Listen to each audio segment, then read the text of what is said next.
কই গেলা? Camera on করলা, মাইক্রোফোন অন করা ছাড়া। বললাম তো তোর কাজ হলো দুনিয়ার প্রত্যেকটা কাজ ভুলে ভরা। ওই ব্যাপে সাউন্ড শোনা যাচ্ছে? আমি করলাম মাত্র। ওই ব্যাপে সাউন্ড শোনা যাচ্ছে? ফেসবুকে তো মনে হয় ফেসবুকে শোনা যাচ্ছে। ফেসবুকে সাউন্ড শোনা যাচ্ছে? ফেসবুকে ফেসবুকে কি সাউন্ড শুনতে পাচ্ছ? তুমি দেখো ফেসবুকে শুনতে পাচ্ছ কিনা, তাহলে ফেসবুকে আবার যেতে হবে।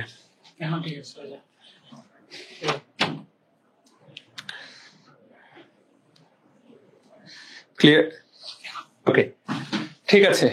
আমরা আজকে 3 নাম্বার ক্লাস করব, এটা এক্সট্রা ক্লাস। নেক্সট ক্লাসে পুরো চ্যাপ্টারটা র্যাপ আপ করার চেষ্টা করব। তো কেন এই ক্লাসটা নিতে হচ্ছে? কারণ এই চ্যাপ্টারে ভাই বিশ্বাস করো, এবং স্লাইড গুলো একটু উল্টোপাল্টা হয়ে গেছে, তোমরা বুঝবা কিনা যায় না, তারপর দেখতে পেলে বুঝতে পারবা কোন জায়গায় কি পড়াইছি। একটু উলট পালট হয়ে আছে স্লাইড গুলা, এটা ট্রু। অনেক দু একজন বলেছে যে ভাই আপনার স্লাইড গুলো উল্টোপাল্টা হয়ে আছে। ট্রু, এটা উল্টোপাল্টা হয়ে আছে। আমি বলি, যেমন আজকে আমরা শ্বসন পড়বো, কিন্তু সালোক সংশ্লেষণের কিছু পড়া কিন্তু বাকি আছে। সালোক সংশ্লেষণের কিছু পড়া বাকি, এটা আমরা শেষ ক্লাসে একবারে টান দিব। এগুলো হলো খুচরা পড়া। মেইন পড়াগুলোই কিন্তু আমাদের বিক্রিয়াগুলা, এই চ্যাপ্টারে ভয়ঙ্কর জিনিস হলো বিক্রিয়াগুলো। সেইগুলো যদি পড়া হয়ে যায়, এই খুচরা পড়াগুলো পড়তে বেশি সময় লাগবে না। যেমন 1 নম্বর কথা, সালোক সংশ্লেষণের গুরুত্ব, সেইটা তোমাকে আমি এখনো পড়াই নাই। এটা অবশ্যই পড়ানো খুব বেশি কঠিন কিছু না। 2 নম্বর আরেকটা টপিক, সালোক সংশ্লেষণের প্রভাবক। এই টপিকটাও পরীক্ষার জন্য গুরুত্বপূর্ণ হতে পারে, মূলত এমসিকিউ এর জন্য গুরুত্বপূর্ণ, এটাও তোমাকে পড়ানো হয়নি। 3 নাম্বার, সালোক সংশ্লেষণে অক্সিজেনের উৎস পানি নাকি কার্বন ডাই অক্সাইড, এইটা একটা প্রশ্ন আসতে পারে, সেটা নিয়ে পড়ালেখা এখনো করানো হয়নি।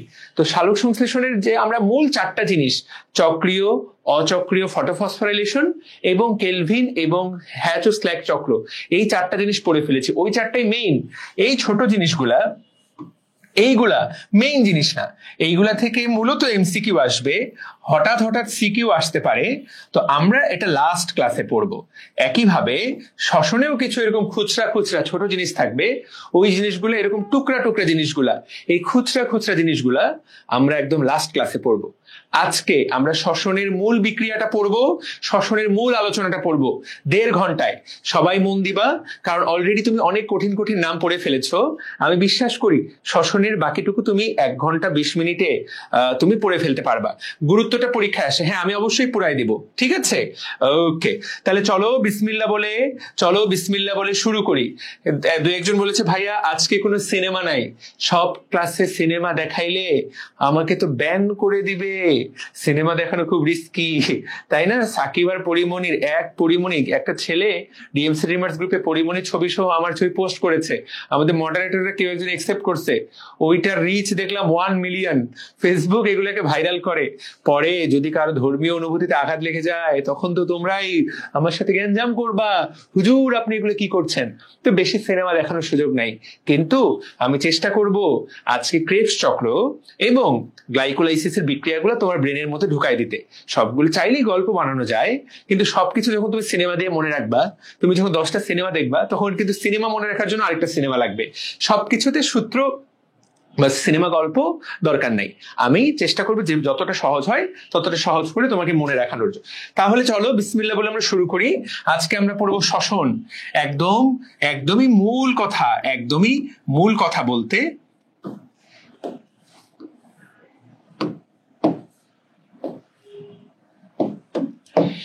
শ্বসন। রেডি? 1 2 3। আমি ঘাটাঘাট পড়াবো, তোমরা মনোযোগ দিয়ে, এইটা খুবই গুরুত্বপূর্ণ টপিক। ঘাটাঘাট পড়বো, ঝাঁটাঝাট শেষ হবে। রেডি? 1 2 3। শ্বসন মানে কি? শ্বসন মানে শক্তি তৈরি করার প্রক্রিয়া, শক্তি তৈরির প্রক্রিয়া, এইটাই মূল কথা। তাকায় দেখো, এই যে পুরো পৃথিবীটা চলছে শক্তির উপর ভিত্তি করে। খেয়াল করো, মুসলমানরা যখন মসজিদে আজান দেয় আল্লাহু আকবার মানে আল্লাহ সর্বশক্তিমান। দেখো আল্লাহ পাকের 100টা নাম আছে, কিন্তু এইটা প্রথম লাইনেই আজানের মাধ্যমে বুঝাই দেওয়া হয় যে সব পৃথিবীতে সবচেয়ে শক্তির, আমরা যেটাকে শক্তির উৎস মনে করি না কেন, সেটার শক্তির উৎস আল্লাহ। একইভাবে তোমরা যারা এখানে হিন্দু ধর্মের আছো, যদি কেউ বৌদ্ধ বা খ্রিস্টান ধর্মের থাকো, গড ইজ অলমাইটি, মাইট মানে শক্তি, তাই না? গড ইজ অলমাইটি, এটা দেখো সব জায়গায় বলা হয়। অর্থাৎ কি, পৃথিবী কিন্তু শক্তিটাই কিন্তু শেষ কথা, বুঝো নাই এতদিন? এবং সব জায়গায় তুমি এই জিনিসটা দেখবা। তো আমাদের বেঁচে থাকার জন্য এই যে আমি এতগুলো কথা বলছি, টিকে আছি, আমাদের প্রত্যেকটা কোষে শক্তি উৎপন্ন হচ্ছে। প্রত্যেকটা কোষে কি তৈরি হচ্ছে? শক্তি তৈরি হচ্ছে। শক্তি না হলে তুমি মারা যাবা। পৃথিবীর প্রতিটা জীবের কোষে, প্রতিটা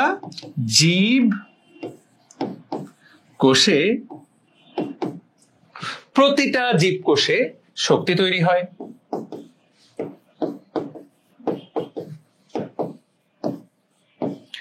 প্রতিটা জীবকোষে শক্তি তৈরি হয়।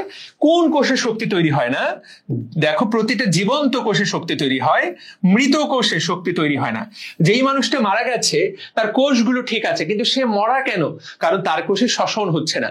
তুমি যদি বলো পৃথিবীতে সবচেয়ে গুরুত্বপূর্ণ বিক্রিয়া কি জীবের বেঁচে থাকার জন্য, এই হলো শ্বসনের বিক্রিয়া। বিক্রিয়াটা দেখতে কেমন? বিক্রিয়াটা সহজ বাংলায় দেখতে এই রকম।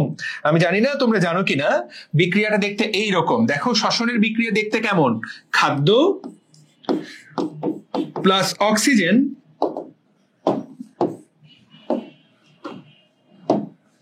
শক্তি প্লাস কার্বন ডাই অক্সাইড, এইটাই হলো শ্বসনের বিক্রিয়া। সবাই এটা বোঝার চেষ্টা করি। সবচেয়ে গুরুত্বপূর্ণ কথা, আমরা যেই খাবারগুলো খাই, আচ্ছা তুমি কেন খাবার খাও? তুমি কি কখনো কল্পনা করে দেখেছো? তুমি বলতে পারবে খিদা লাগে। প্রশ্ন হতে পারে খিদা কেন লাগে? খিদা লাগে কারণ তোমার আসলে শক্তি লাগবে। আর এই শক্তিটা তুমি দুনিয়াতে কোথা থেকে পাবা? সূর্যের আলো থেকে তো তুমি সরাসরি শক্তি নিতে পারবে না, কিন্তু গাছ পারে। আর গাছ পারে বলেই গাছ তোমার আমার মতো ভাত খায় না, মুরগির মাংস খায় না, গরুর মাংস খায় না, মাছ খায় না, কোনো কিছুই খায় না। কারণ সূর্যের আলোটা থেকে ডিরেক্ট শক্তি নিতে পারে। তুমি আমি ডিরেক্ট সূর্যের আলো থেকে শক্তি নিতে পারি না, সেই জন্য আমাকে খাবার খেতে হয়। এবং এই জন্যই তোমার খিদা লাগে। খিদা লাগে বলে খাই। খিদা কেন লাগে? শক্তি দরকার। এটা এই প্রসেসেই তৈরি করা হয়েছে, নাম্বার 1। নাম্বার 2, অক্সিজেন কেন নেই? মানুষ অক্সিজেন ছাড়া বাঁচতে পারে না। কেন? কারণ এই অক্সিজেনটা দরকার এই খাবারটাকে ভাঙার জন্য। এই অক্সিজেনটা এই খাবারটাকে ভেঙে শক্তি তৈরি করে। তুমি যদি বলো এই যে কেমিস্ট্রি, পাহালবি ভাই কেমিস্ট্রি পড়ায়, সঞ্জয় দাদা কেমিস্ট্রি পড়ায়, এই যে জটিল জটিল কেমিস্ট্রি, এই কেমিস্ট্রির মধ্যে সেরা বিক্রিয়া কোনটা? এইটা হলো জীবনের বিক্রিয়া। এই বিক্রিয়াটা যার শরীরে বন্ধ হয়ে যাবে সে মারা যাবে। এটার নামই হলো জীবনের বিক্রিয়া। এই বিক্রিয়াটা যার বন্ধ হয়ে যাবে সে মারা যাবে। তুমি যেই খাবারটাই খাও, কি কি খাবার খাই আমরা? ধরো শর্করা জাতীয় খাবার খাই। শর্করা জাতীয় খাবারগুলা, ভাত খাইলা তুমি, তারপরে ধরো রুটি খাইলা, এগুলো শর্করা জাতীয় খাবার। এগুলো পেটে গিয়ে পরিপাক হয়। পরিপাক হওয়ার পরে আমরা সবাই জানি দিন শেষে পরিণত হয় গ্লুকোজে। তারপরে ধরো তুমি প্রোটিন খাইলা, তুমি প্রোটিন জাতীয় খাবার খাইলা। এই প্রোটিনগুলা দিন শেষে পরিণত হয় অ্যামিনো অ্যাসিডে। আশা করি তোমরা সবাই জানো, এগুলো কিন্তু খুব গুরুত্বপূর্ণ পড়া, এগুলো কিন্তু প্রত্যেকটাই বইয়ের পড়া। তারপরে তুমি ধরো চর্বি জাতীয় খাবার খাইলা, চর্বি বা তেল, যেগুলোকে আমরা প্রতিনিয়ত প্রত্যেকটা খাবারেই তেল চর্বি থাকে। প্রত্যেকদিন ইফতারে তো ভাজা পোড়া খাচ্ছই, বেগুনি, আলুর চপ, রাইট? তাহলে এইগুলা থেকে তৈরি হয় ফ্যাটি অ্যাসিড এবং গ্লিসারল। প্রিয় ভাই ও বোনেরা, এগুলো কেন তৈরি হয়? আমাদেরকে বাঁচিয়ে রাখার জন্য, শক্তি তৈরি করার জন্য। দেখো, তুমি যে গ্লুকোজটা খাবা, ভাতটা খাবা, সেটা প্রত্যেক কোষে যাবে। কোষেরা কিভাবে যাবে? রক্তের মাধ্যমে। পেট থেকে রক্তের মাধ্যমে প্রত্যেকটা কোষে যাবে। ধরো তোমার এই নাকের কোষটাতে রক্তের মাধ্যমে যে ভাত খাবা, সেই ভাতের গ্লুকোজটা যাবে। তারপর তুমি যে অক্সিজেনটা নিলা, সেটাও রক্তের মাধ্যমে নাকের এই কোষটাতে আসবে। দুজনের দেখা হবে, একে অপরকে ভেঙে ফেলবে, ভেঙে তৈরি করবে এটিপি এবং কার্বন ডাই অক্সাইড। একইভাবে যেই গরুর মাংসটা খাইলা, মুরগির মাংসটা খাইলা, একইভাবে অক্সিজেনের সাথে সেটাও নাকের কোষে ভেঙে তৈরি করবে এটিপি এবং কার্বন ডাই অক্সাইড। একইভাবে চর্বিগুলা অক্সিজেনের সাথে মিলে তৈরি করবে এটিপি এবং কার্বন ডাই অক্সাইড। তাহলে পরীক্ষায় যদি প্রশ্ন আসে আমরা যে খাবারগুলো খাই সেগুলোর এন্ড রেজাল্ট কি? প্রত্যেকটার এন্ড রেজাল্ট এটিপি এবং কার্বন ডাই অক্সাইড, এটিপি এবং কার্বন ডাই অক্সাইড, এটিপি এবং কার্বন ডাই অক্সাইড। এই যে এটিপি, এই এটিপিটা আমাদের কাজে লাগে। তুমি আমি বেঁচে থাকি, আমি আজকে এতটুকু এখনো বকবক করছি, আমার শরীরে এটিপির সাপ্লাই আছে। আর কার্বন ডাই অক্সাইডটা আমাদের জন্য খারাপ, আমরা এই যে প্রত্যেক মুহূর্তে বের করে দিচ্ছি। আমাদের শরীরের প্রত্যেকটা জীবন্ত কোষে, তোমার শরীরের প্রত্যেকটা জীবন্ত কোষে প্রত্যেক সেকেন্ডে, প্রত্যেক মিলি সেকেন্ডে, প্রত্যেক ন্যানো সেকেন্ডে যেই বিক্রিয়াটা চলছে সেটা হলো এই বিক্রিয়াটা, এই বিক্রিয়াগুলা। আর এই বিক্রিয়াগুলোর নামই শ্বসনের বিক্রিয়া। সবাই বলো মারহাবা। শ্বসনের বিক্রিয়া। আমরা সবসময় শুধুমাত্র এইটাকে মনে করি শ্বসনের বিক্রিয়া, এইটা হলো শ্বসনের বিক্রিয়া। কথাটা কি ক্লিয়ার নাকি ভেজাল আছে? বুঝতে কি পেরেছো? এই বুঝতে পেরেছো কিনা? জিনিসটা কি বোঝাতে পারলাম? আমরা বায়োলজি কিন্তু আমাদের জীবনের সাথে জড়িত। দেখো কেমিস্ট্রি, ধরো সঞ্জয় দাদা, পাহলবী ভাই, সাকিব বা হিমেল যেগুলো তোমাকে পড়ায়, তুমি বেশিরভাগ জিনিসই রিয়েল লাইফের সাথে কানেক্ট করতে পারবা না। সত্যি কথা, পারবা না। বেশিরভাগ জিনিসই পারবা না। মৌলের ভিতরে কি হয় কানেক্ট করতে পারবা না। পর্যায় সারণীতে কি হচ্ছে দূর কানেক্ট করতে পারবা না। একই কথা অনেকটুকু ফিজিক্সের জন্য প্রযোজ্য। ম্যাথ তো প্রশ্নই আসে না, বাস্তব জগতের সাথে ম্যাথের কোনো কানেকশনই নাই। সত্যি কথা, মানে কানেকশন একদমই নাই তা না, দুনিয়ার সবকিছুতে ম্যাথ লাগে, কিন্তু তুমি বাস্তব হাঁটা চলতে কিন্তু ম্যাথ খুঁজে পাবা না। জটিল সংখ্যাটা তুমি বাস্তব জীবনের চোখের সামনে, ওই যে একটা জটিল সংখ্যা, ওই যে একটা জটিল সংখ্যা অভিয়ারা কি পড়াইলো, তুমি খুঁজে পাবা না ভাই। বহুপদী সমাপ্তি সূচক, আরে ভাই থ্যাংক ইউ সো মাচ। কোন জায়গায় এক্স কিউব? দুনিয়ার কোথায় তুমি এক্স কিউব ওয়াই কিউব দেখতে পাবা নাই। একইভাবে ম্যাথের যে কোনো বলো তুমি, নাই ভাই নাই। শুধুমাত্র দৈনন্দিন জীবনে হিসাব কিতাব করতে ম্যাথ লাগে, এছাড়া আর কোনো কিছুতে ম্যাথ লাগে না। এইগুলা প্রত্যেক দিন তুমি যে খাচ্ছ, খাবারটা চাবাইলা, তুমি তো বেঁচেই আছো বায়োলজি দ্বারা। তারপরও কিছু লোক বলবে math is royal subject, physics is royal subject. আরে বেটা, আসল বিক্রিয়া যদি বন্ধ করে দেই তুই তো মরেই যাবি রে বেটা, তুই তো মরেই নাই। তখন ম্যাথ আর ফিজিক্সের মধ্যে কবরে যায় লড়াই করিস, খেলা তো এখানেই শেষ। দিস ইজ দ্য মাদার বিক্রিয়া অফ লাইফ, এবং এইটা নিয়েই আজকে তোমাদেরকে পড়াবো। সবাই চিল্লাই কোন ঠিক কিনা? যা বললাম, কেমিস্ট্রিও দেখতে পাবা না, ফিজিক্স দেখতে পাবা কিছুটা, কিন্তু ম্যাথ তো প্রশ্নই আসে না। ওই গ্রাফগুলা, ওই বহুপদী। Thank you so much. ঠিক বললাম কিনা? ওকে, তাহলে দেখো এই হলো আমাদের শ্বসন। এখন আমরা খুব ভালো মতো তাকাই, বোঝার চেষ্টা করি। দেখো তো, আমি তোমাকে যেই কথাগুলো বললাম, তুমি শর্করা জাতীয় খাবার খাও, তুমি প্রোটিন জাতীয় খাবার খাও, তুমি চর্বি বা তেল জাতীয় খাবার খাও, তাহলে তোমার শরীরে এইরকম শ্বসন হয়, তাই না? তোমার শরীরে এইরকম শ্বসন হয়। কিন্তু বলতো আমরা কি কোন চ্যাপ্টারটা পড়তেছি? প্রাণীর শারীরতত্ত্ব নাকি উদ্ভিদের শারীরতত্ত্ব? উদ্ভিদ তো তোমার আমার মতো গরুর মাংসও খায় না, ইফতারে ভাজা পোড়া তেল চর্বিও খায় না, তাহলে ওর শরীরে কি এই বিক্রিয়াগুলো হয়? দেখো তো, ওর শরীরে কি এই বিক্রিয়াগুলো হওয়া সম্ভব? ওর শরীরে কি এই বিক্রিয়াগুলো হয় বা হলে মানে আদৌ কি ওর শরীরে বিক্রিয়াগুলো হওয়া সম্ভব? ও তো তোমার আমার মতো প্রোটিন খায় না, ও তো তোমার আমার মতো ভাত খায় না, ও তো তোমার আমার মতো তেল বা চর্বি খায় না, রাইট? আমার মুড একদম ফকফকা, একদম ভালো আছে। তাহলে দেখো, তাহলে তুমি, এটা একটা দারুণ কথা তাই না ভাইয়া? আমরা পড়তেছি উদ্ভিদ শারীরতত্ত্ব, কিন্তু ব্যাখ্যা দিচ্ছি মানব শারীরতত্ত্বের। কিন্তু সত্য কথা কি জানো? শ্বসনের ক্ষেত্রে সকল বিক্রিয়া উদ্ভিদের জন্যও যা, মানুষের জন্যও তা। তুমি বলতে পারো ভাই কেমনে? এটা কি বললেন? এইটা কি বললেন ভাই? এটা কি বললেন? এটা এই জন্য বললাম, উদ্ভিদের শরীরে সালোক সংশ্লেষণ প্রক্রিয়ায় গ্লুকোজ তৈরি হয়। তাহলে গ্লুকোজ তৈরি হওয়ার প্রক্রিয়াটা তো তুমি চোখের সামনে দেখলা। কোন প্রক্রিয়ায় তৈরি হয়? সালোক সংশ্লেষণ। সেইখান থেকে শক্তি তৈরি করে, এটা তো ডান।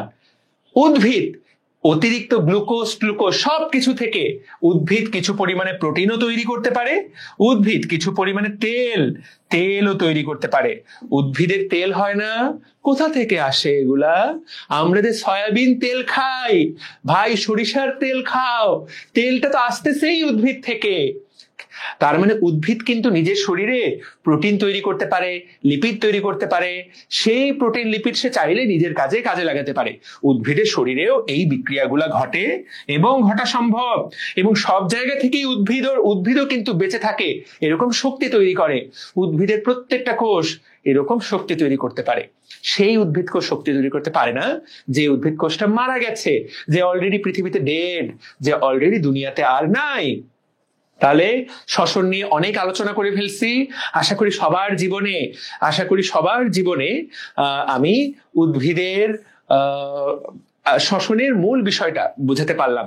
মনে রাখবা, দুনিয়াটা শক্তের ভক্ত, নরমের জম।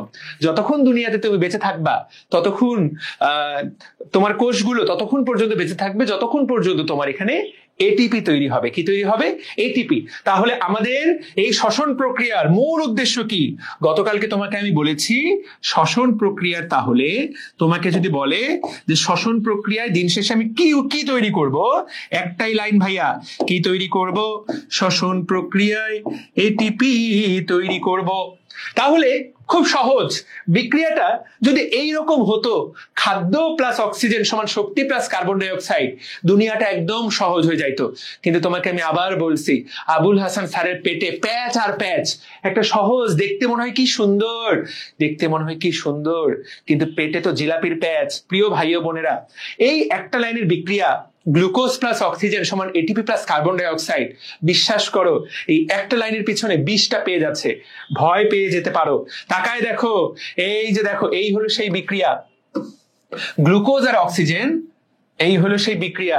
এরপর তাকাও, এইটাকে ব্যাখ্যা করার জন্য 1 page, 2 page, 3 page, 4 page, 5 page, 6 page, 7 page, 8 page, 9 page, 10 page, 11 page, 12 page, 13 page, 14 page. ভাই, শুধু এই বিক্রিয়াটাকে বর্ণনা করার জন্য 14টা পেজ। বিক্রিয়াটা কতটা সহজ, কিন্তু এটার পেছনে কাহিনীটা কতটা বড়। একইভাবে তোমরা যেমন দেখো যে মেডিকেলে ফার্স্ট, ডিএমসিতে ফার্স্ট, বুয়েটে ফার্স্ট, কত ছোট্ট একটা রেজাল্ট।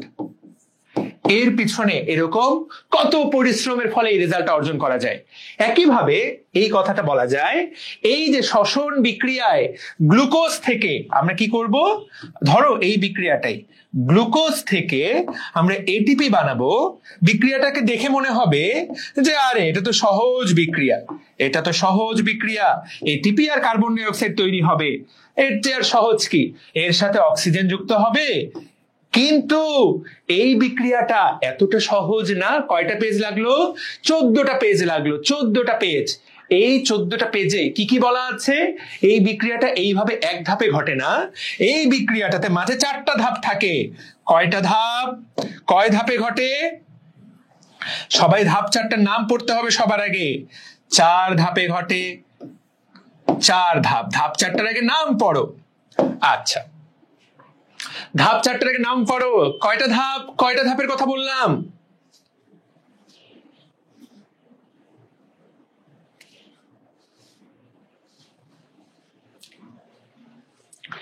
4টা ধাপ। 4টা।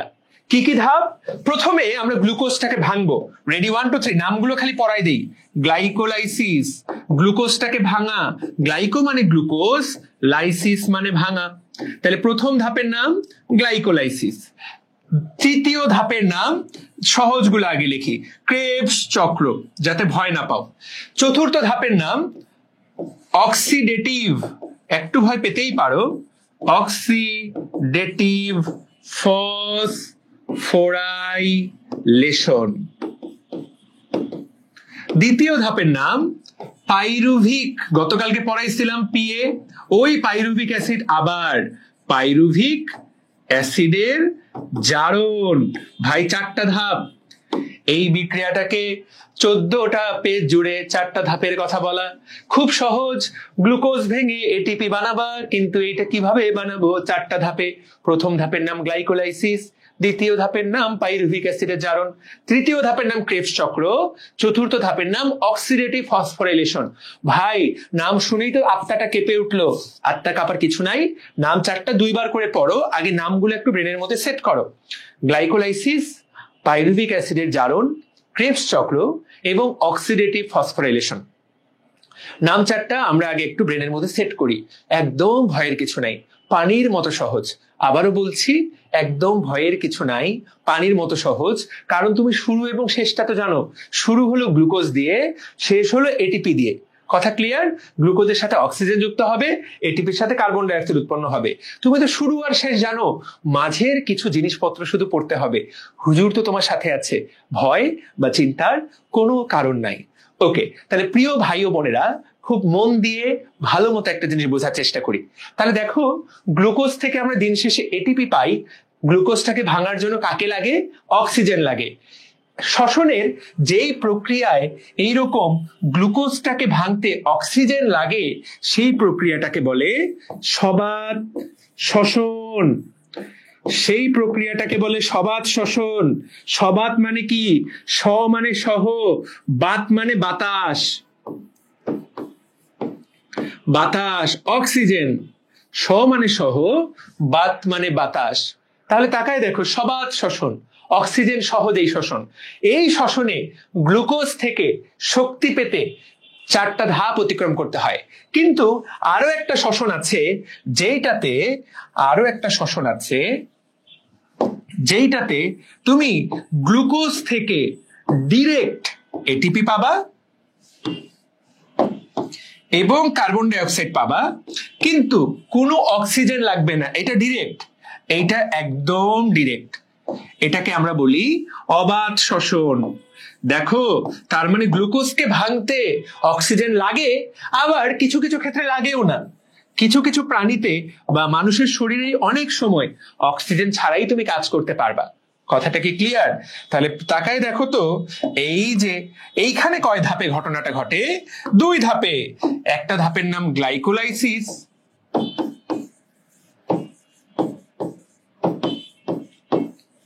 আরেকটা ধারের নাম পাইরুভিক অ্যাসিডের ওখানকার প্রথম ধাপ। দুইটা একই। পাইরুভিক অ্যাসিডের জারণ।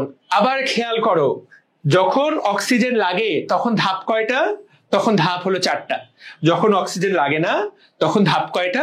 ধাপ হলো 2টা। তাহলে পরীক্ষায় প্রশ্ন আসবে, সবাত শ্বসনের ধাপ কয়টা, অবাত শ্বসনের ধাপ কয়টা? সবাই কমেন্টে আমাকে জানাও তো, অবাত শ্বসনের ধাপ কয়টা বলো তো।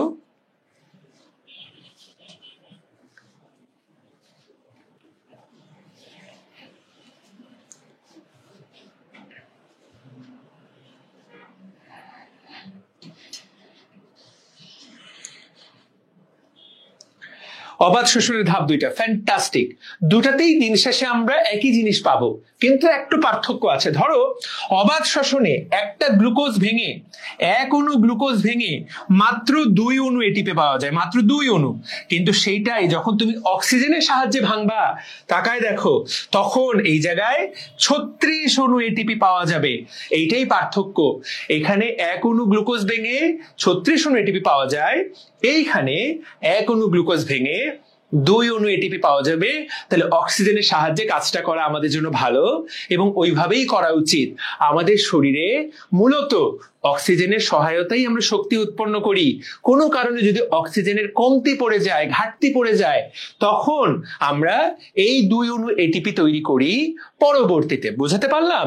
বেঁচে একান্ত বাধ্য হলে। আর ব্যাকটেরিয়া, যারা অক্সিজেন গ্রহণ করতে পারে না, কিছু কিছু ব্যাকটেরিয়া আছে, তারা এই পদ্ধতিটা ব্যবহার করে। 2 অণু এটিপিতেই ওর জীবন চলে যায়, কারণ তো সাইজে ছোট। ও ব্যাকটেরিয়াগুলো এই পদ্ধতিতে তারা জীবন ধারণ করে। মানুষের শরীরেও এই ঘটনাটা ঘটে, অনেক সময় গাছের শরীরেও ঘটে। কখন? কোনো কারণে যদি অক্সিজেনের সাপ্লাই কমে যায়। তাহলে প্রিয় ভাই ও বোনেরা, আমি তোমাদেরকে কি বোঝাবার চেষ্টা করলাম? এতক্ষণ ধরে যা বুঝালাম আরো একবার মন দিয়ে শোনো। আমরা যে খাবারগুলা খাই, সেগুলাকে অক্সিজেনের সাহায্যে ভেঙে শক্তি তৈরি করা এবং কার্বন ডাই অক্সাইড তৈরি করা, এই পদ্ধতিটার নামই হলো শ্বসন প্রক্রিয়া। 2 রকম হয়, সবাত, অবাত। সবাত হলে 4টা ধাপ। এই তো, যাই করো না কেন, দিন শেষে এটিপি ফিরে পাওয়াটাই আমাদের লক্ষ্য। দিন শেষে এটিপি তৈরি করাটাই আমাদের লক্ষ্য। তবে তৈরি করার জন্য তোমাকে 4টা ধাপে যেতে হবে। 4টা ধাপে যেতে হবে। জিনিসটা কেমন ভাইয়া? আর একটু যদি সহজ করে বলি, দিন শেষে ধরো গ্লুকোজ, দিন শেষে আমি কি বানাবো? দিন শেষে আমি বানাবো এটিপি। দিন শেষে আমি এটিপি বানাবো। প্রথম ধাপ শেষে, ধরো ধাপ 1, ধাপ শেষে আমি গ্লুকোজটাকে কনভার্ট করে বানালাম পি। ক্লিয়ার? দ্বিতীয় ধাপ শেষে আমি পিটাকে বানালাম কিউ। তৃতীয় ধাপ শেষে তুমি কিউটাকে বানাইলা আর। চতুর্থ ধাপ শেষে পুরো আরটাকে তুমি বানাই দিলে এটিপি। গতকালকে তো এভাবেই পড়ালাম এবং এই জিনিসটাই করা হয়। প্রিয় ভাই বোনেরা, এইটা একদম সহজ কথা। ধাপ 1, ধাপ 2, ধাপ 3। ধরো এই ধাপের নাম তাহলে গ্লাইকোলাইসিস, যেখানে গ্লাইকোলাইসিস প্রক্রিয়ায় গ্লুকোজটাকে তুমি ভাঙলা, ভেঙে তৈরি করলে একটা জিনিস যার নাম দিলে পি। এখানে পিটাকে তুমি কনভার্ট করলা, তারপরে এটাকে তুমি কনভার্ট করলা, তারপরে এইটাকে তুমি কনভার্ট করে দিন শেষে এটিপি বানাইলা। ব্যাপারটা এতটাই সহজ, শুধুমাত্র এখানকারই কয়েকটা জিনিসের নাম তোমাকে কষ্ট করে মনে রাখতে হবে। এইটাই আমাদের কাজ এবং আলটিমেটলি দিন শেষে আমি কি করব? এটিপি বের করব। এই তো, এইটুকু কে কে বুঝতে পেরেছি সবাই আমাকে বলো।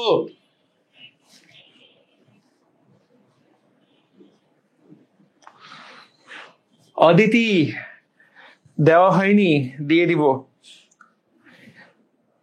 সবাই আমাকে বলো বুঝতে কি পেরেছি? এটুকু বুঝতে পেরেছি? তাহলে ব্যাপারটা কিচ্ছু না। ধরো তোমার কাছে একটা বড় ইট আছে, তুমি ইটটাকে কি করবা? বা তোমরা দেখেছো ইটের খোয়া বানায়, তাই না? তুমি ধরো ইটের গুঁড়া করবা, গুঁড়া, একদম গুঁড়া গুঁড়া গুঁড়া গুঁড়া। বা ইটের কথা বাদ দাও, আমাদের বর্তমানের বিখ্যাত কি? বর্তমানের বিখ্যাত তরমুজ। ধরো তোমার কাছে একটা তরমুজ আছে, অপূর্ব একটা সুন্দর তরমুজ আঁকছিল মনে হয়। আমি অপূর্বর মতো এত সুন্দর তরমুজ আঁকতে পারবো না, কিন্তু অপূর্ব দেখলে মোর ক্লাসে একটা ফ্যান্টাস্টিক তরমুজ আঁকছে, তো এটা দেখে আমারও লোভ লাগছে যে একটা তরমুজ আঁকবো নাকি ক্লাসে। সো ধরো এই হলো তরমুজ। তো এই তরমুজটা তুমি বাজার থেকে কিনে নিয়ে গেলা, আজকে তরমুজের শরবত খাবা, তরমুজের শরবত খাবা। তো দেখো এই বিচিগুলো এত বড় হয় নাকি তরমুজের? আশা করি তরমুজটা দেখতে ভালোই হয়েছে। কেমন লাগতেছে তরমুজটা দেখতে? দারুণ না? ভালোই লাগছে না তরমুজটা? সুন্দর। ওকে, তো ধরো তুমি এই তরমুজের শরবত খাবা। দিন শেষে তোমার লক্ষ্য কি? এই তরমুজটাকে একদম তুমি এটাকে শরবত বানাবা, এইটাকে একদম মধু মধু। তুমি এই তরমুজের কি খাবা?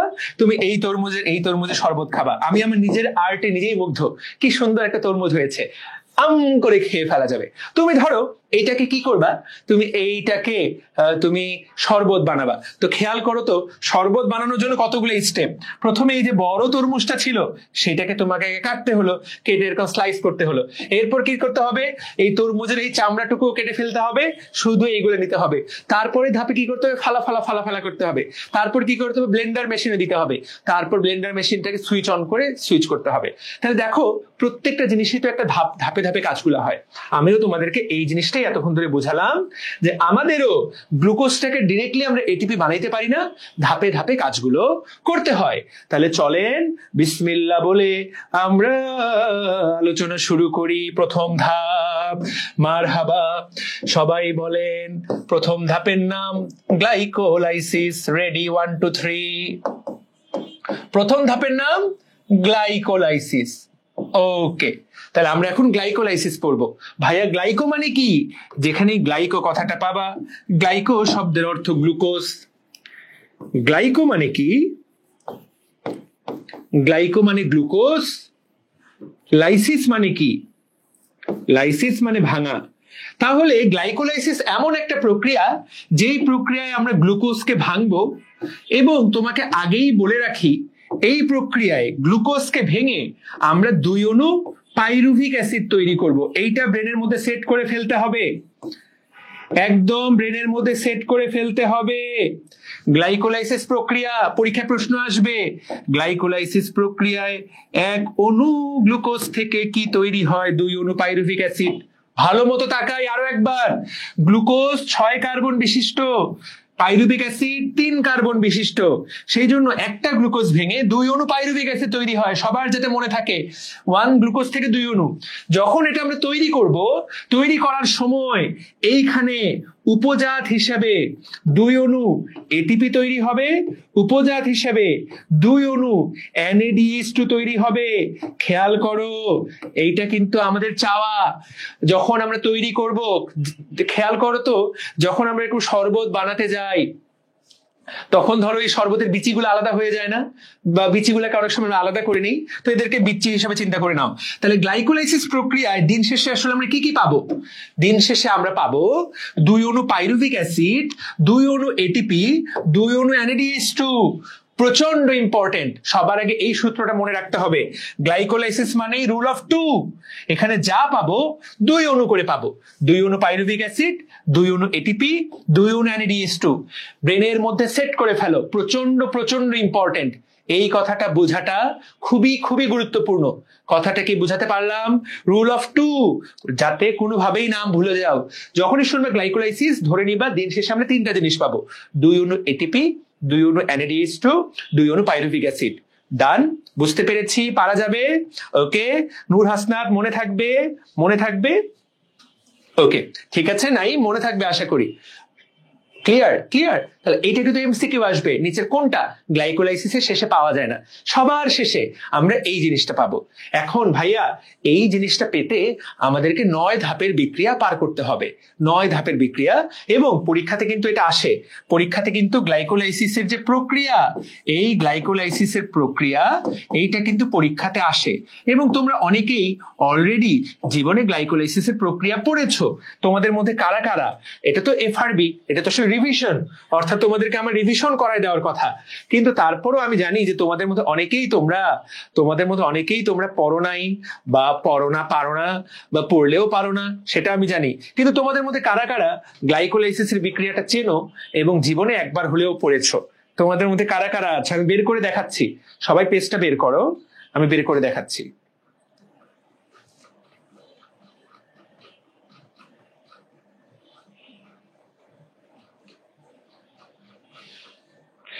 এইটা কারা কারা চেনো? এটা কারা কারা চেনো? এটা কে কে পড়েছো? কে কে পড়েছো?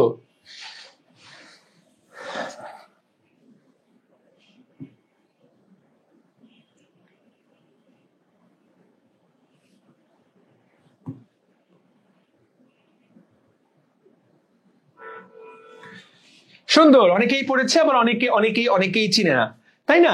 এইটা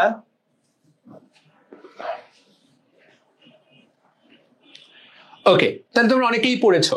তো দেখো ব্যাপারটা এটা কিন্তু জটিল, এটা কিন্তু কিছুটা দেখলে ভয় খাওয়ার মতোই। এখানে মোট 9টা বিক্রিয়া আছে, মোট 9টা বিক্রিয়া, অনেকগুলো নাম, তার মধ্যে কয়েকটা নাম আমরা চিনি। যেমন চলো তো দেখো, আমরা এটা দেখে আমাদের পড়তে কয় মিনিট সময় লাগে? আমাদের পড়তে মোটামুটি 10 মিনিট সময় লাগবে। আগেই বলে দেই, আগামী 10 মিনিট আমরা গ্লাইকোলাইসিসকে উৎসর্গ করব। এর মধ্যে অলরেডি 4 থেকে 5টা নাম তুমি চেনো, 4 থেকে 5টা নাম তুমি চেনো না। তবে পড়াটা খুব বেশি কঠিন কিছু না, তুমি যদি পড়ার চেষ্টা করো, তুমি যদি বোঝার চেষ্টা করো, ভয়ের খুব একটা কোনো কিছু নাই। জাস্ট তবে একটু ধৈর্য রাখতে হবে, অনেকগুলো নাম, অনেকগুলো এনজাইম, তবে আমি তোমাকে চেষ্টা করবো সহজ করে দেওয়ার। তোমরা যদি সবাই বলো যে ভাই আমি রেডি, তাহলে আমি তোমাকে এটা পড়াবো, আমি সুন্দর করে আরাম করে পড়াবো, কারো কোনো কষ্ট হবে না, কিন্তু মনোযোগ দিতে হবে। সবাই সুন্দর করে রেডি হয়ে যাও ঠান্ডা মাথায়। আমরা ছন্দ মন্দ গল্প টল্প সবই দিতে পারি, কিন্তু আগে জিনিসগুলো নামগুলা পড়তে হবে। চাইলেই ছন্দ দেওয়া যায়, কিন্তু পরীক্ষার হলে গিয়ে দেখবো ছন্দ মনে আছে কিন্তু ভিতরে দ্বন্দ্ব আর মনে নাই। তো আমাদেরকে আগে নামগুলা পড়তে হবে, বুঝে নিতে হবে। রেডি? 1 2 3, এইটা পড়লেই পুরা পড়া শেষ। চলো শুরু করা যাক। দেখো প্রথমে বিক্রিয়া শুরু করবে কি? গ্লুকোজ। যেহেতু এটা গ্লাইকোলাইসিস, আমরা গ্লুকোজকে ভাঙবো, 1 নাম্বার কথা। 2 নাম্বার কথা, তুমি সবার নিচে দেখো দিন শেষে আমরা কি পাবো? Pyruvic acid. তুমি বলবা ভাই আপনি পড়াইলেন 1 অণু, কিন্তু এখানে আপনি পড়াইলেন 2 অণু পাওয়া যাবে, কিন্তু ভাই এখানে 1 অণু কেন? ভাই এখানে 1 অণু কেন? এটার উত্তর একটু পরে পাবা। 2 অণুই উৎপন্ন হয়, এবং এটাও ভুল লেখা নাই, এটাও ভুল লিখিনি, শুধু এটুকু জেনে নাও। এখানে 1 অণু দেওয়া, কিন্তু আলটিমেটলি 2 অণু তৈরি হয়। একই রকম বিক্রিয়া এপাশেও একটা হবে, সেটা স্যার দেখায়নি। আচ্ছা আমরা দেখাবো কি দেখাবো না, আমরা সিদ্ধান্ত নিব। এখন তাকায় দেখো অনেকগুলো বিক্রিয়া। দেখো তো এই যে পাইরুভিক অ্যাসিড, গতকালকের কথা মনে আছে? পেপা ওয়া মাপা। দেখো তো এই যে পেপা, দেখো তো পেপা, এটা আমরা কালকেই চিনি, ফসফোইনল পাইরুভিক অ্যাসিড এবং পাইরুভিক অ্যাসিড। নামটা চেনা চেনা লাগে কিনা? নাম চেনা চেনা লাগে? আচ্ছা, এরপর তাকায় দেখো দেখো তো নাম চেনা চেনা লাগে কিনা। 3-ফসফোগ্লিসারিক অ্যাসিড, 3-ফসফোগ্লিসারিক অ্যাসিড, গতকালকের নামটা চেনা চেনা লাগে কিনা? লাগে। 3-এর জায়গায় 2-ফসফোগ্লিসারিক অ্যাসিড, নামটা চেনা চেনা লাগে কিনা? 3-এর জায়গায় জাস্ট 2। 1-3 একই জিনিস, 1,3-বিস-ফসফোগ্লিসারিক অ্যাসিড। তাহলে ভাই তাকায় দেখো তো, গতকালকে যা যা পড়েছি সেই জিনিসগুলাই। Phosphoglyceric acid, phosphoglyceric acid, phosphoglyceric acid, কয়জন? 3 জন। 1-3-3-2। নাম তো একটাই, ফসফোগ্লিসারিক অ্যাসিড।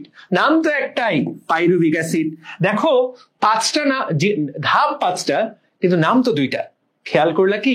আচ্ছা, তারপর তাকায় দেখো 3-ফসফোগ্লিসারেলডিহাইড। ভাই গ্লিসারেলডিহাইড 3-ফসফেট। গতকালকের ওই পড়াটাই G3P। মনে পড়ে কিনা? G3P, গতকালকের ওই G3P, গতকালকে যা পড়াইছি তাই। এটাকেই তুমি G3P আকারে লিখতে পারো। এই তো ভাই, তাহলে দেখো তো গতকালকে যা যা বললাম সেগুলো তো অলরেডি তুমি বলতে পারো। G3P, সেখান থেকে তৈরি হবে PGA, সেখান থেকে তৈরি হবে PGA, সেখান থেকে তৈরি হবে PGA, সেখান থেকে পেপা আর পা। দেখো অলরেডি পড়া শেষ। দেখো তো G3P, PGA, PGA, PGA, পেপা আর পা। দেখো তো হয়ে গেল কিনা? আগে বলো। PGA তে কি বসাবা? 1-3-B-3-2 হয়ে গেল পড়া। দেখেন তো গতকালকের পড়াগুলা হয়ে গেল কিনা? মনে থাকবে? পারা যাবে? এটুকু কি বুঝতে পারলাম? ডান। দেখো বিক্রিয়াতে মোট 10টা জিনিস আছে, তার মধ্যে অলরেডি 1, 2, 3, 4, 5, 6, 6টা পড়া শেষ। ওকে, উপরের গুলা আরো সহজ। বিশ্বাস না হলে তাকায় দেখো। উপরের গুলো গ্লুকোজের সাথে প্রথমে একটা ফসফেট লাগাই দিলাম, গ্লুকোজ 6-ফসফেট, GG। গ্লুকোজটাকে এরপর ফ্রুক্টোজ বানাই দিলাম, গ্লুকোজ থেকে ফ্রুক্টোজ 6-ফসফেট। আবার ফ্রুক্টোজটাতে আরেকটা ফসফেট লাগাই দিলাম, ফ্রুক্টোজ 1,6-বিস-ফসফেট, GGFF। আরো একবার দেখো। আচ্ছা, এগুলা এভাবে পড়ানোর আগে জাস্ট একটা কথা তোমাদেরকে বলে নেই, যে কোনো কিছুর সাথে ফসফেট যুক্ত করা এটাকে বলে ফসফোরাইলেশন। কোনো কিছুর সাথে ফসফেট যুক্ত করাকে বলা হয় ফসফোরাইলেশন। এবং বায়োলজিতে ধরো এই ফসফেট যুক্ত করা একটা গুরুত্বপূর্ণ বিক্রিয়া।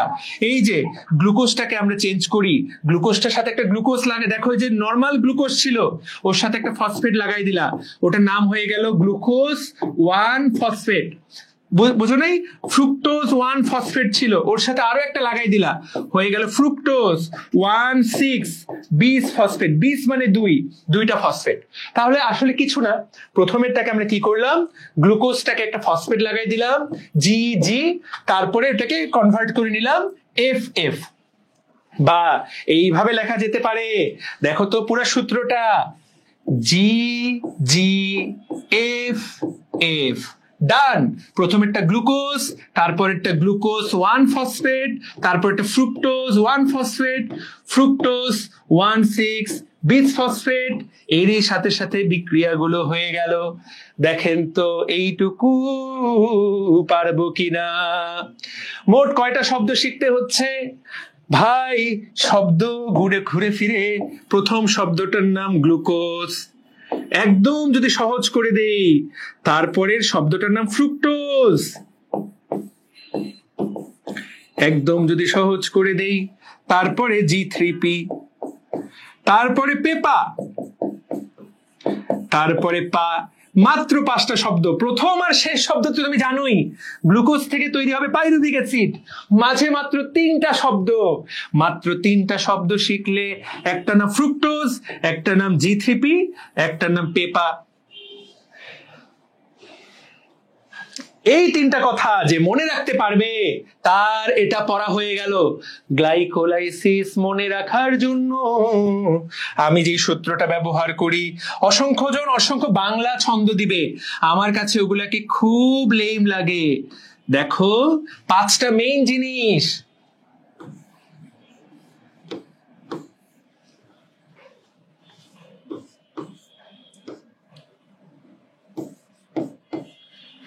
শেষ। জিএফ মানে কি? গ্লুকোজ দিয়ে 2টা, glucose 1,6 phosphate, fructose 1,6 phosphate, fructose দিয়েও 2টা। তাকায় দেখো, fructose 1 phosphate, fructose 1,6 bisphosphate. G3P, P দিয়ে 3টা, পিজিএ 3টাই ফসফোগ্লিসারিক অ্যাসিড। পোলাপান এগুলো মুখস্থ করে। পাই দিয়ে পাইরুভিক অ্যাসিড। শেষ। পাই দিয়ে 2টা, পেপা। পাইরুভিক অ্যাসিড 2 রকম। মূলত বিক্রিয়াটা তো আসলে এই কয়েকটা জিনিস, একটা হলো গ্লুকোজের বিক্রিয়া, একটা ফ্রুক্টোজের বিক্রিয়া, এই একাই, পিজিএই 3 জন। বইয়ের মধ্যে এভাবে মার্ক করে নাও, পড়াটা সহজ হবে। দেখো আরো একবার সহজ করে দিচ্ছি, বইয়ের মধ্যে এইভাবে মার্ক করে নাও, এই 2টা করে, গ্লুকোজ 2টা, ফ্রুক্টোজ 2টা, এ শুধু একা, তারপরে 3টা একসাথে, তারপরের 2টা একসাথে, মোট 5টা ধাপে বিক্রিয়া শেষ। কে কে জিনিসটা সহজ হয়ে গেল? কার কার কাছে সহজ হয়ে গেল বলো? ব্যাপারটাকে সহজ মনে হচ্ছে কিনা? রেডি? 1 2 3। এখন আমরা এটা লিখবো, পরীক্ষার খাতে কিভাবে লিখবো দেখো। চলো সুন্দর করে শুরু করা যাক। রেডি? তাহলে প্রথমে গ্লুকোজের 2টা বিক্রিয়া আমার তো মনে আছে। গ্লুকোজের সাথে আমি একটা ফসফেট লাগাই দিলাম, গ্লুকোজ 1 ফসফেট, বাংলা ভাষাতেই লিখছি। ডান। এবার গ্লুকোজটাকে ফ্রুক্টোজ বানায় নাও, জাস্ট ফ্রুক্টোজ বানায় নাও, ফ্রুক্টোজ 1 ফসফেট। আমি এভাবে জোড়ায় জোড়ায় পড়াতে বেশি পছন্দ করি। অনেকে এগুলো সূত্র বানায়, এই সূত্রগুলো আমার কাছে খুবই লেম এবং খুব হাস্যকর বলে মনে হয়। ফ্রুক্টোজ, এটা বুঝলেই খুব সহজ। 1, আচ্ছা গ্লুকোজেরটা 1 কালার দিয়ে লিখলাম, যাতে তোমার ফ্রুক্টোজেরটা আরেক কালার দিয়ে লিখি, যাতে তোমার পড়তে সহজ হয়। ফ্রুক্টোজ 1 ফসফেট, একই জিনিস, গ্লুকোজের জায়গায় জাস্ট ফ্রুক্টোজ। এরপর ফ্রুক্টোজ 1, দেখো আমি কিন্তু বই দেখবো না আর, তুমিও বই না দেখে লিখতে পারবা। এরপরে কি হবে বলো? এরপরে কি হবে?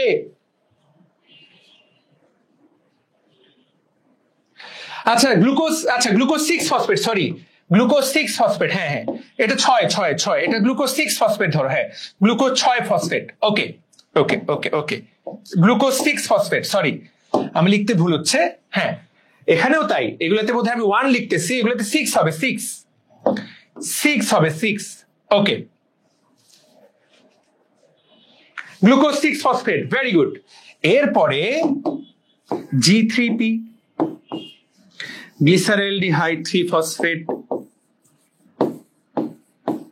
তুমি বইয়েরটাই লেখো, আগের দিনেরটাই লেখো, কোনো সমস্যা নাই। ফসফোগ্লিসারেল 3 বা গ্লিসারেলডিহাইড একই জিনিস, 2 ভাবেই লেখা যায়।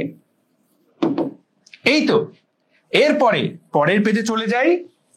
এরপরে আমরা লিখব phosphoglyceric acid, phosphoglyceric acid, phosphoglyceric acid 1 3 বিস 3 2। ডান। এই 3 জন 1 ধাপে। তারপরে ফসফোইনল পাইরুভিক অ্যাসিড, সবার শেষে পাইরুভিক অ্যাসিড। দেখো তো 2 3 1 2 2 2 1 3 2। কত হলো? 2 2 1 3 2। যোগ করে দাও, কতগুলো নাম হয়?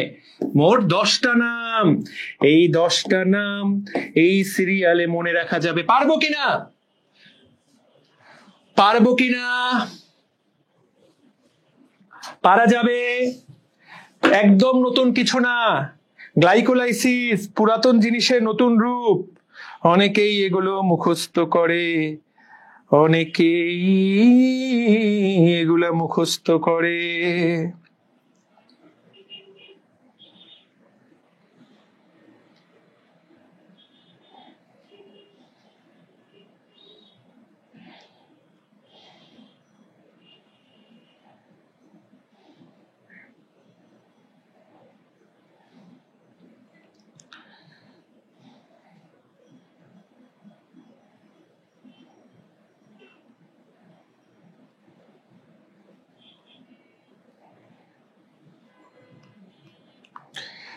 পারা যাবে? ওকে, ডান। প্রভাবক না দিলে কিছু হবে না। আরে ভাই, কেবল তো নামগুলা পড়ালাম। ওরে বাবুরে, কেবল তো একটা ধাপ পার করলি। একটা ভয়কে তো আগে জয় কর, আগে 10টা নাম মনে রাখ। এইবার আমরা জাস্ট এনজাইমের নামগুলা পড়বো। দেখো তো বইয়ে পারা যাচ্ছে কিনা। গ্লুকোজ থেকে গ্লুকোজ 6 ফসফেট, ফ্রুক্টোজ 6 ফসফেট থেকে ফ্রুক্টোজ 1,6 বিস ফসফেট, ফসফোগ্লিসারেলডিহাইড, তারপরে পিজিএ, তারপরে পিজিএ, তারপরে পিজিএ। সবাই বলো মারহাবা। এই তো, তাহলে এইটা পড়া শেষ। Okay fine. এখন সবাই 2টা সূত্র শিখে নাও। জাস্ট 2টা সূত্র শিখে নাও। যেখানেই ফসফেট যুক্ত করব, যখনই ফসফেট যুক্ত করব,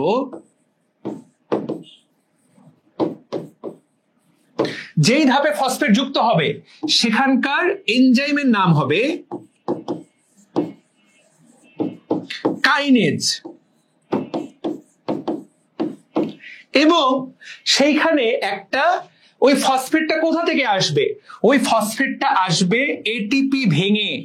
ওইখানে এইরকম ভাবে লেখা থাকবে এটিপি থেকে এডিপি।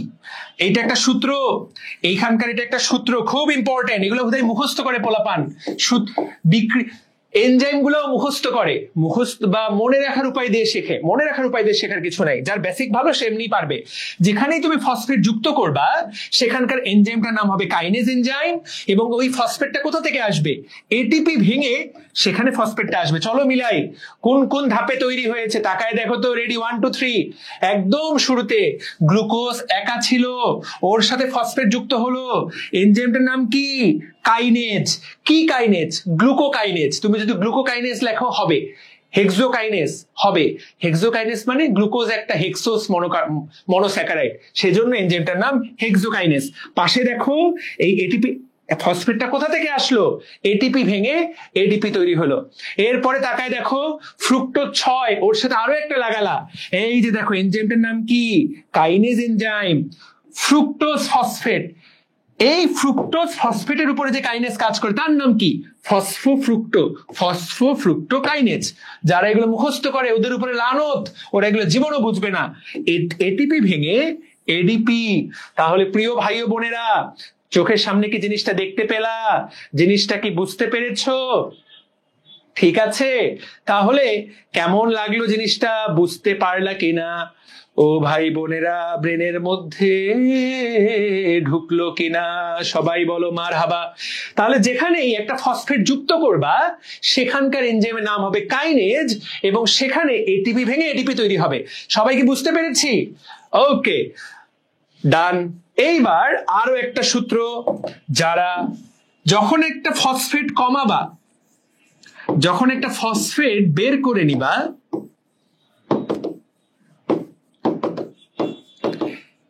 তখনও এনজাইমের নাম হবে কাইনেজ।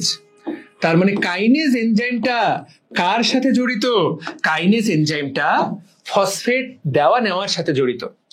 এবং তাহলে এখানে তো বের করে নিচ্ছ, উল্টা বিক্রিয়া হবে। এইখানে বিক্রিয়াটা হবে এমন, এডিপির সাথে ওই যে ফসফেটটা বের হয়ে গেল, এইখানে বিক্রিয়াটা হবে এমন। দেখো তো ভাই, কোন জায়গায় এরকম ফসফেট বের করে নেওয়া হয়েছে? 1,3 বিস ফসফোগ্লিসারিক অ্যাসিড। এর কাছে 2টা ফসফেট ছিল, সেখান থেকে একটাকে কেড়ে নেওয়া হলো ফসফোগ্লিসারিক অ্যাসিড বানানোর জন্য। দেখো কাইনেজ, ফসফোগ্লিসারিক অ্যাসিড কাইনেজ। এখানকার বিক্রিয়াটার দিকে তাকায় দেখো, সবাই বলো মারহাবা। ক্লিয়ার? একইভাবে ফসফোইনল পাইরুভিক অ্যাসিড, এর কাছে একটা ফসফেট ছিল, শুধু পাইরুভিক অ্যাসিড করা হলো, তাকায় দেখো পাইরুভিক অ্যাসিড কাইনেজ। সেখানেও এডিপি থেকে এটিপি তৈরি হলো, সবাই বলো মারহাবা। 4টা কাইনেজ এনজাইম, দুইটা দুই ভাবে কাজ করে।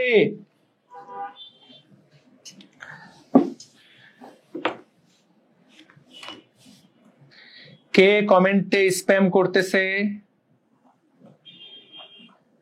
এটা কে কমেন্টে স্প্যাম করলো? সৌরভ, তুমি কি আছো? বিনয় কান্তি পল বিপ্রকে ব্লক করে দাও।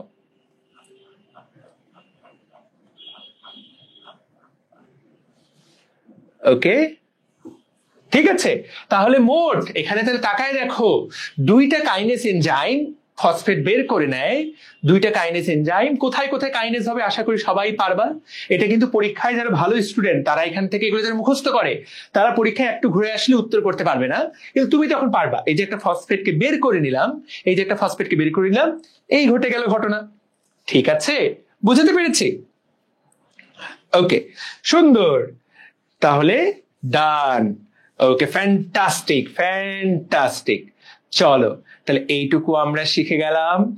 একদম একদম ডান। ওকে, গ্রেট। এরপরে তুমি তাকাও, এরপরে এরপরে এরপরে। ওকে, ঠিক আছে, বুঝাতে পেরেছি? গ্রেট।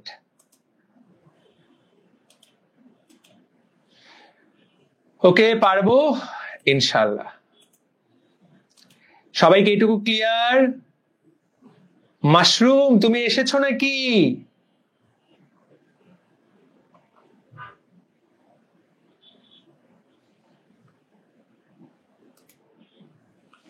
ক্লিয়ার, ফ্যান্টাস্টিক, সুন্দর। তাহলে দেখো মোট এনজাইম 9টা। মোট এনজাইম কয়টা? মোট এনজাইম 9টা। 9টা এনজাইমের মধ্যে 4টা কাইনেজ। আশা করি ব্রেনের মধ্যে ঢুকবে, মনে থাকবে। 4টা কাইনেজের কি কাজ মনে থাকবে। এই তো সবচেয়ে গুরুত্বপূর্ণ এনজাইম 4টা। ওকে, ডান। বাকি 5টা এখন আস্তে আস্তে মনে রাখবো। চলো তাকায় দেখো, এগুলা মুখস্থ করবা না, কারণ দেখো এই কাইনেজ লিখলেও তুমি মার্ক পেয়ে যাবা। দেখো কার উপরে কাজ করে? পাইরুভিক অ্যাসিডের উপরে কাজ করে, পাইরুভিক অ্যাসিড কাইনেজ। এটা কার উপরে কাজ করে? ফসফোগ্লিসারিক অ্যাসিডের উপরে কাজ করে, তাহলে ফসফোগ্লিসারিক অ্যাসিড কাইনেজ। শুধুমাত্র সামনে ওই পদার্থটা যার উপরে কাজ করবে সেই নামটা লিখে দিলেই হলো। ওকে, ফাইন। এখানে তাহলে এইটা ডান, এই বিক্রিয়াটা ডান।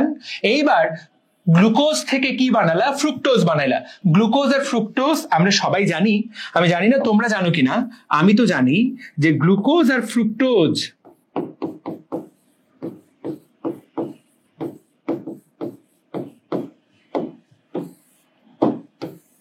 গ্লুকোজ আর ফ্রুক্টোজ একে অপরের আইসোমার। গ্লুকোজ আর ফ্রুক্টোজ একে অপরের আইসোমার বা সমাণু। তাহলে গ্লুকোজকে যে ফ্রুক্টোজ বানাবে যে এনজাইমটা, তার নাম আইসোমারেজ। এই যে দেখো এনজাইমটার নাম আইসোমারেজ। জাস্ট এই যে এনজাইমটার নাম কই? এনজাইমটার নাম আইসোমারেজ এনজাইম। গ্লুকোজ থেকে ফ্রুক্টোজ বানাইলো, ডান হয়ে গেল। একইভাবে এই যে ফ্রুক্টোজ 1,6-বিসফসফেট, তাকায় দেখো সেখান থেকে তৈরি হবে অ্যালডিহাইড। অ্যালডিহাইড অ্যালডিহাইড তৈরি করার জন্য যে এনজাইম লাগবে তার নাম অ্যালডোলেজ। আশা করি তোমরা সবাই জানো অ্যালডিহাইড মূলক।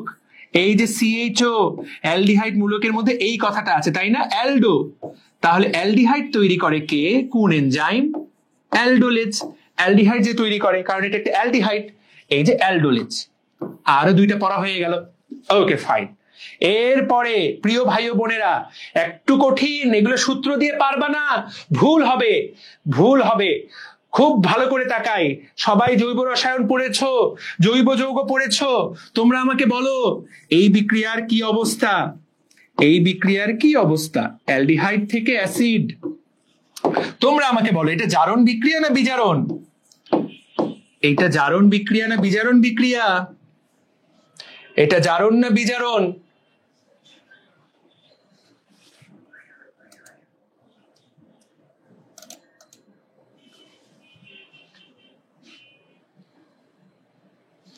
ও, এটা কি মাশরুরের নামে ফেক আইডি চালাচ্ছে? মাশরুরের নামে ফেক আইডি? তাই তো বলি, মাশরুর এত গভীর প্রশ্ন জানলো কিভাবে ম্যাগনেসিয়ামের কাজ, তাই না? এটা জারণ। তো এইখানে একটা জারণ বিক্রিয়া ঘটে, এখানে একটা জারণ বিক্রিয়া ঘটে। আর জারণ বিক্রিয়াগুলো কোন এনজাইমগুলো করে জানো? যেই এনজাইমগুলোর না সাথে ডিহাইড্রোজিনেজ লেখা থাকে। ডিহাইড্রোজিনেজ ভাই যা পড়াচ্ছি এগুলো প্রত্যেকটা বেসিক, একটু পরে আবার লাগবে। যেখানেই জারণ হচ্ছে সেখানে ডিহাইড্রোজিনেজ এনজাইম। জারণ মানে কি? হাইড্রোজেন কেড়ে নেওয়া। জারণ মানে তুমি জানো কিনা জানি না, হাইড্রোজেন কেড়ে নেওয়া, হাইড্রোজেন কেড়ে নেওয়া। তো এর কাছে যে হাইড্রোজেন গুলা ছিল সেগুলাকে কেড়ে নিবে, কেড়ে নিয়ে অ্যাসিড বানাবে। আচ্ছা, কেড়ে নিল, হাইড্রোজেনকে কেড়ে নিল, রাইট? অ্যালডিহাইড থেকে অ্যাসিড জারিত হচ্ছে। প্রিয় ভাই ও বোনেরা ভালো মতো বুঝো, এই হাইড্রোজেন দুইটা কোথায় যাবে? এই হাইড্রোজেন দুইটা যেখানে ডিহাইড্রোজিনেজ কাজ করে সেখানে এইটা তৈরি হবে। ভাইয়া এগুলো একদম বেসিক কথা, দুই একটা সূত্র তো শিখতেই হবে। কাইনেজ মানে যেখানেই ফসফেটের আদান প্রদান, ডিহাইড্রোজিনেজ যেখানেই ডিহাইড্রোজিনেজ সেখানেই এনএডি থেকে NADH2 তৈরি হবে। এইটা যে বুঝবে না, এইটা অত্যন্ত গুরুত্বপূর্ণ, কারণ এটা বারবার আসবে একটু পরে। ক্রেবস চক্রে এই বিক্রিয়াটা বারবার আসবে। অনেকগুলো স্টার দিলাম, আরো একবার বলি, যেখানে ডিহাইড্রোজিনেজ এনজাইম কাজ করবে সেইখানে দুটো হাইড্রোজেন এখান থেকে সে বের করে নিবে, বের করে নিয়ে সেটা NAD কে দান করবে, ফলে NADH2 উৎপন্ন হবে। প্রিয় ভাই ও বোনেরা তাকায় দেখো, এখানে অ্যালডিহাইড থেকে অ্যাসিডে পরিণত হচ্ছে। ডিহাইড্রোজিনেজ এনজাইম কাজ করে, NAD কে দান করে দিয়ে NADH2 তৈরি করে। ডান। ও ভাই বোনেরা, 5টার মধ্যে 3টা পড়াই দিলাম, 4টা কাইনেজ আর 3টা, বাকি থাকলো 2টা। এই 2টা মেডিকেল ভর্তি পরীক্ষায় এসেছে। এইটা মেডিকেল ভর্তি পরীক্ষা 2006 সালে এসেছে। সালটা মনে নাই, লিখে রাখো, মেডিকেল অ্যাডমিশন টেস্ট। এই অংশটুকু পরীক্ষায় আসছে, এই অংশটুকু। যারা ছন্দ দিয়ে মুখস্থ করবে এটা উত্তর করা খুব কঠিন হয়ে যাবে। 3 ফসফোগ্লিসারিক অ্যাসিড থেকে 2 ফসফোগ্লিসারিক অ্যাসিড বানাইতে কোন এনজাইম লাগে? মিউটেজ এনজাইম। 3 ফসফোর থেকে 2। আমি এটা এভাবে মনে রাখি। কিভাবে মনে রাখি জানো? ধরো টিভির সাউন্ড দেওয়া আছে, টিভির সাউন্ড বেশি, আমরা মিউট বাটন বা রিমোট কন্ট্রোলের বাটনটাকে কমায় সাউন্ডটাকে কমায় আনি না? আমি এইভাবে মনে রাখি, 3 থেকে 2 করার জন্য যেই এনজাইমটা কাজ করে সেটা মিউটেজ, ফসফোগ্লিসারোমিউটেজ। কথা clear? Last one, 2 phosphoglyceric acid থেকে পাইরুভিক অ্যাসিড। এইটা অত্যন্ত গুরুত্বপূর্ণ, ভবিষ্যতে এটা এমসিকিউ আসবে। এইটাকে তুমি আলাদা সম্মান দিবা, ইনোলেজ এনজাইম। অত্যন্ত গুরুত্বপূর্ণ এনজাইম, এটা আলাদা করে একটা এমসিকিউ তৈরি করবে। কোন এনজাইম ইনল তৈরি করে, সেজন্য এনজাইমটার নাম ইনোলেজ। আরে এটা একটু বেশি হয়ে গেল। এটা যেহেতু ইনল তৈরি করে, ইনল তৈরি করে বলে আমরা এই এনজাইমটার নাম দিলাম ইনোলেজ। ইনল তৈরি করে বলে আমরা এনজাইমটার নাম দিলাম ইনোলেজ। এইটা একটা স্পেশাল এনজাইম। 5টা এনজাইম, 5 রকমের এনজাইম পড়াই দিলাম। আমি চলো একবার রিপিট করি কি কি এনজাইম আছে। মোট তাকায় দেখো, কাইনেজ আছে 4টা, নাম্বার 1। আর 5টা 5 রকমের এনজাইম, একটা আইসোমারেজ। আমি তোমাকে এখনই একটা সূত্র দিয়ে দিতে পারি, কিন্তু ওই সূত্র দিয়ে তুমি মূল এনজাইম গুলো জানতে পারবে না। অসংখ্য সূত্র বানানো যায়, কিন্তু মূল নাম হলো আইসোমারেজ, সামনের নামটা মূল নাম না। একইভাবে এনজাইমের কার্যক্ষমতাটা জানতে হবে। অ্যালডোলেজ, ডিহাইড্রোজিনেজ,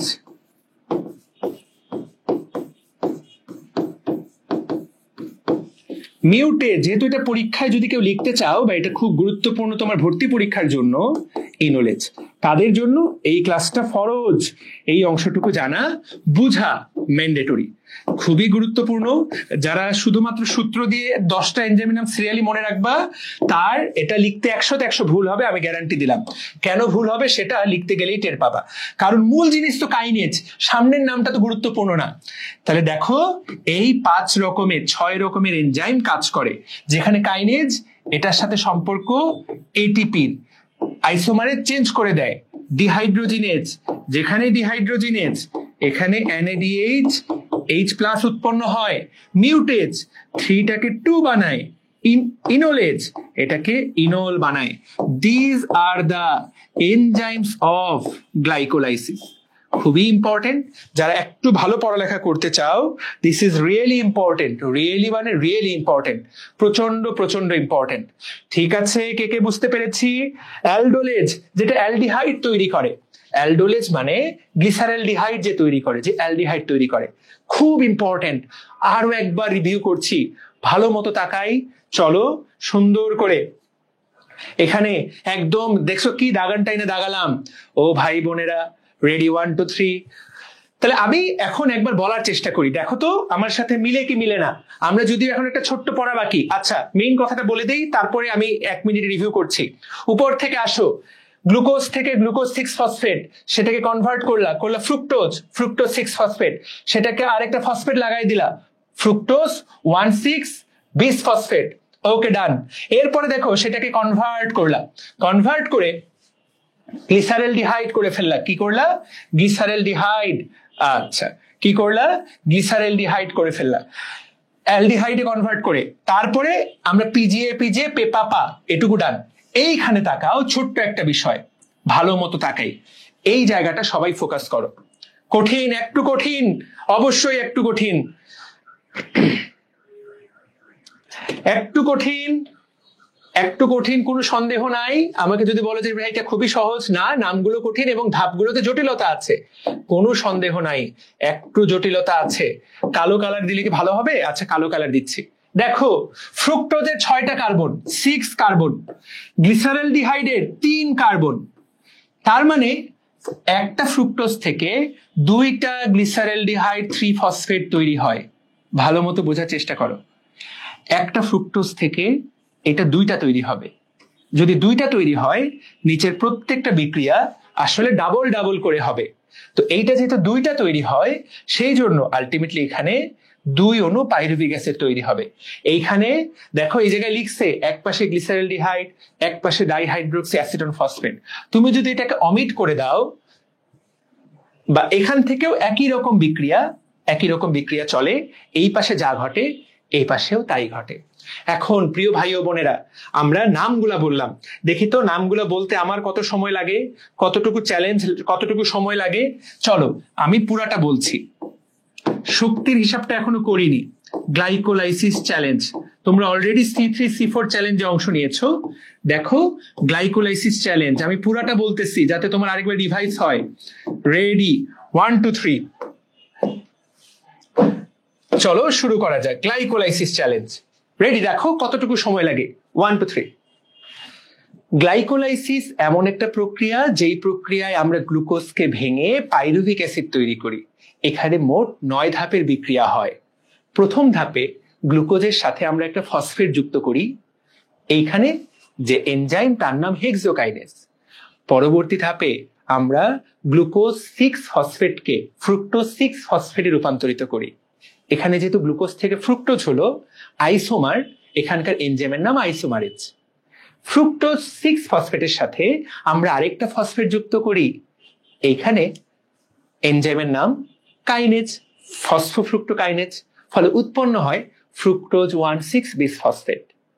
এবং এই 2টা বিক্রিয়াতেই কাইনেজ এনজাইমের এখানে এটিপি একটা করে খরচ হয়, এটিপি খরচ হয়ে এই জায়গায় এডিপি উৎপন্ন হয়। এরপরে ফ্রুক্টোজ 1,6 বিস ফসফেটকে অ্যালডোলেজ এনজাইমের সহায়তায় আমরা গ্লিসারেলডিহাইড 3 ফসফেট রূপান্তরিত করি। এটা যেহেতু একটা অ্যালডিহাইড, এখানে 2 অণু গ্লিসারেলডিহাইড 3 ফসফেট উৎপন্ন হয়। এরপর এইটাকে আমরা অ্যাসিডে রূপান্তর করি, ফসফোগ্লিসারিক অ্যাসিড। কিসে রূপান্তর করি? ফসফোগ্লিসারিক অ্যাসিড, 1,3 বিস ফসফোগ্লিসারিক অ্যাসিডে আমরা এখানে রূপান্তরিত করি। এখানকার এনজাইমটার নাম ডিহাইড্রোজেনেস এনজাইম। যেহেতু এখানে ডিহাইড্রোজেনেস এনজাইম কাজ করে, তার মানে এখানে NADH2 উৎপন্ন হবে। 1,3 বিস ফসফোকে আমরা 3 ফসফোগ্লিসারিক অ্যাসিডে রূপান্তরিত করি, তার মানে একটা ফসফেটকে আমরা দূরে সরাই দিলাম। এনজাইমটার নাম ফসফোগ্লিসারিক অ্যাসিড কাইনেজ। এখানে একটা এবার কিন্তু আমরা বের করে নিচ্ছি, তার মানে এখানে একটা এটিপি উৎপন্ন হবে। এরপর 3টাকে আমরা 2 ফসফোগ্লিসারিক অ্যাসিড কাইনেজে পরিণত করি, এইটার নাম ফসফোগ্লিসারিক অ্যাসিড মিউটেজ, বা এখানে মিউটেজ এনজাইম কাজ করে। 3টাকে 2, এটা মেডিকেল ভর্তি পরীক্ষায় আসছিল। এরপর টু ফসফোগ্লিসারিক অ্যাসিডকে আমরা ফসফোইনল পাইরুভিক অ্যাসিডে রূপান্তরিত করি। যেহেতু এখানে ইনল গ্রুপ তৈরি করা হয়, এখানকার এনজাইমটার নাম ইনোলেজ। এরপরে ফসফোইনল পাইরুভিক অ্যাসিড থেকে আমরা পাইরুভিক অ্যাসিড তৈরি করি। যেহেতু ফসফেট গ্রুপটাকে বাদ দিয়ে দেই, সেই জন্য এই জায়গাতে কাইনেজ এনজাইম কাজ করে, পাইরুভিক অ্যাসিড কাইনেজ এনজাইম। এখানে একটা এটিপি উৎপন্ন হয়, দিন শেষে উৎপন্ন হয় এটিপি, 2 অণু এটিপি, 2 অণু পাইরুভিক অ্যাসিড। এখন আমরা যদি খেয়াল করি, উপরে 2 অণু এটিপি আমি নষ্ট করেছিলাম, আর নিচে 2টা বিক্রিয়াতে এটিপি তৈরি হয়। আসলে এখানে তো যাই হবে ডাবল হবে, তার মানে আসলে 4 অণু এটিপি তৈরি হয়। 4 অণু এটিপি তৈরি হয়, শুরুতে 2 অণু এটিপি খরচ হয়, তার মানে 2 অণু এটিপি দিন শেষে টিকে থাকে, এবং মাঝখানে একটা NADH2 উৎপন্ন হয়। আসলে তো 2টা, কারণ 2 অণু গ্লিসারিলডিহাইড 3 ফসফেট, তার মানে এখানে 2 অণু NADH2 উৎপন্ন হয়। দিন শেষে 2 অণু পাইরুভিক অ্যাসিড, 2 অণু এটিপি এবং 2 অণু NADH2 উৎপন্ন হয়। পুরো গ্লাইকোলাইসিসের বিক্রিয়ার A to Z আমি এর মধ্যে বললাম, এর বাইরে কোনো কিছু নাই। প্রত্যেকটা ধাপ, প্রত্যেকটা নাম, প্রত্যেকটা এনজাইম এবং এটিপি NADH2 হিসাব। তুমি যদি এভাবে পুরো জিনিসটা বলতে পারো, শুধুমাত্র তখনই বুঝবা তোমার পুরো জিনিসটা আয়ত্তে আসছে। 10টা ধাপ, 9টা বিক্রিয়া, 9টা এনজাইম, 4 জায়গায় এটিপি, 1 জায়গায় NADH2। পারা যাবে? তালহা আফনা।